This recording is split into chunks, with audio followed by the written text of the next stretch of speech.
কর্মফল। কর্মফল কথাটি আমরা সবাই শুনে থাকি, কিন্তু আমরা এটা কি জানি কর্মফল কিভাবে কাজ করে, কিভাবে আমাদের করা প্রতিটি কর্মের একটা প্রভাব আমাদের জীবনে ফিরে আসে। ভগবত গীতা অনুসারে কর্ম 4 প্রকারের: সঞ্চিত কর্ম, আগামী কর্ম, প্রারব্ধ কর্ম ও ক্রিয়ামন কর্ম। সঞ্চিত কর্ম, এটা অনেক জন্ম ধরে আমরা জমা করছি। এবার ভগবান দেখেন যে আমরা কিছু ভালো কাজ করেছি, কিছু খারাপ কাজের হিসাবের জন্য আমাদের পৃথিবীতে পাঠান। কিছু ভালো কাজ করেছি, সেই জন্য আমাদের মানুষ করে পাঠিয়েছে।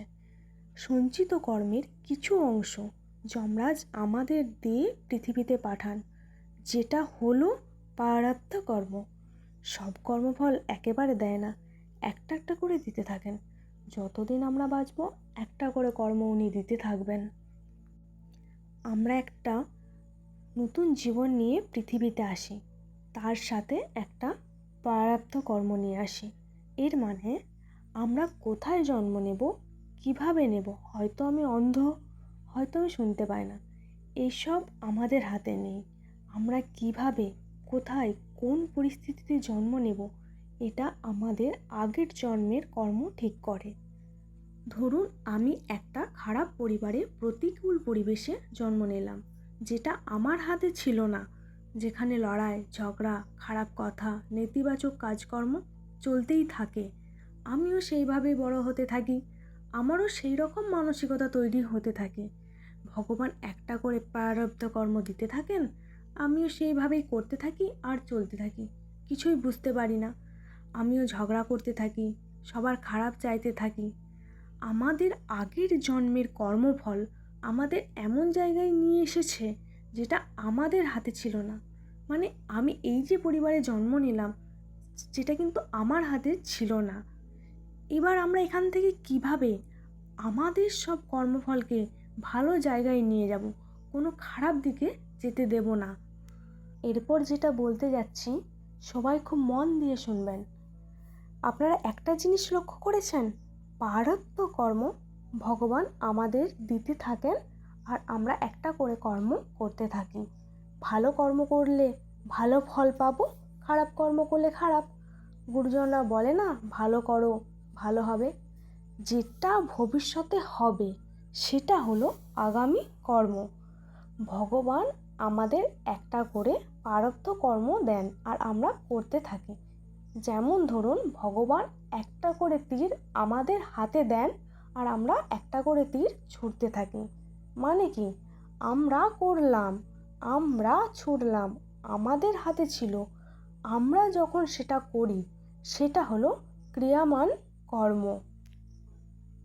আমরা জন্ম নিলাম, যেটা করলাম সেটা প্রারব্ধ কর্ম। এখন অবধি যা হয়েছে সেটা আমাদের ভাগ্য ছিল, যেটাকে আমরা পরিবর্তন করতে পারবো না, যেটা আমাদের মেনে নিতেই হবে।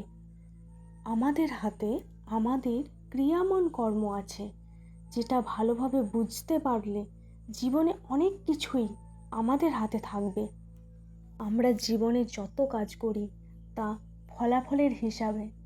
আমাদের সামনে যদি বই আর ফোন রাখা হয়, আমাদের মন কি বলবে, ফোনটা নিয়ে বসে থাকি, আর বুদ্ধি কি বলবে, না পড়তে হবে। এটাই পার্থক্য বুদ্ধি আর মনের মধ্যে। আমাদের মন যেটা বলে সেটা সবসময় ঠিক নাও হতে পারে। যখন আপনি সবসময় ফলাফলের কথা ভাববেন, তখন আপনি আপনার ক্রিয়ামন কর্ম ঠিক করে করতে পারবেন না। কিভাবে আমরা বুঝবো আমরা যেটা করছি সেটা ঠিক?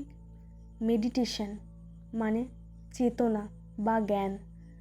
যদি আপনি আপনার সিদ্ধান্ত সচেতনভাবে নিতে শুরু করেন, তাহলে আপনার কর্ম ইতিবাচক দিকে যায়। ভাবুন, আপনি যেটা করছেন সেটা আপনার হাতে আছে। আপনি যেটা করবেন তাতে আপনার ভাগ্য নির্ধারণ হবে। তো বুদ্ধি দিয়ে কাজ করতে শুরু করুন, আর তার জন্য রোজ একটু একটু করে মেডিটেশন করা শুরু করুন। আপনার প্রারব্ধ কর্মকে আপনার বর্তমানে প্রভাব ফেলতে দেবেন না। আমরা এরকম অনেককেই দেখে থাকি যারা খারাপ জায়গা থেকে নিজেদেরকে অনেক ভালো জায়গায় নিয়ে যায়, ঠিকঠাক সিদ্ধান্ত গ্রহণ করে এবং কর্মে অবিচল থেকে। ভাববেন না যে এই ভিডিওটা দেখার পরেই আপনি সব কাজ ঠিক করবেন। আরও হয়তো আপনি কিছু ভুল করবেন, কিন্তু আপনি আপনার সিদ্ধান্ত সচেতনভাবে নিতে শুরু করুন। আর যদি আপনারা বুঝতে পেরেছেন, নিচে অবশ্যই কমেন্ট করুন এবং আপনাদের মতামত জানান। তার সাথে লাইক আর সাবস্ক্রাইব করুন, যাতে আমি এরকম আরও ভিডিও নিয়ে আসতে পারি।